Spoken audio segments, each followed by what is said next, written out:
saadaanko tää yhdellä kädellä pois tätä purkista. Se on aika, se pitää melkein vähän niin kuin puristaa sieltä. Älä nyt, on yhden käden taituri. No niin, ja sitten tää kikkare laitetaan. No ei, tää on taas tekninen laite.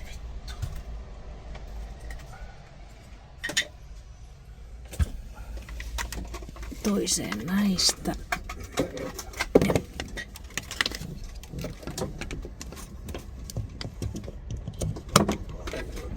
Niin.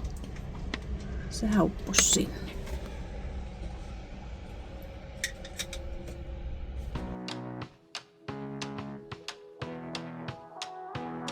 Tätä kaunista Helsingin seuraa.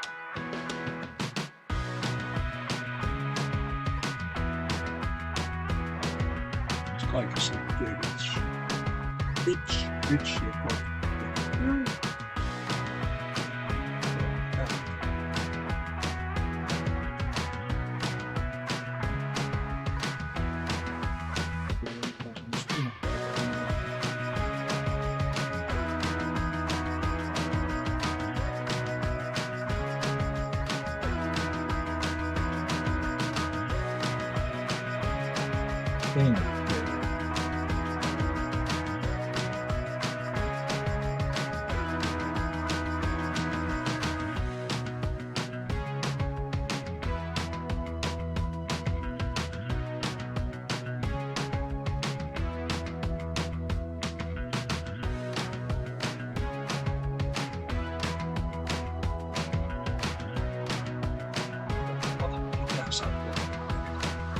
No, tuleeko se kuitenkin?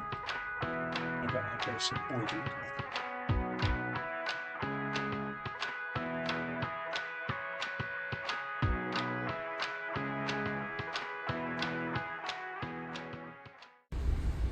Tällä kertaa meni hyvin toi meidän kikkailu tosta Puomista ton Probitsin kanssa. Ekalla kerralla kävi niin, että me ei osattu vaan käyttää sitä, että sinne piti syöttää kun laitteen kanssa menet siinä lähelle, niin sitten se tietenkin tunnistaa sen ja sitten pitää antaa sinne auton pituus yli vai alle 6 metriä ja sitten henkilölukumäärä.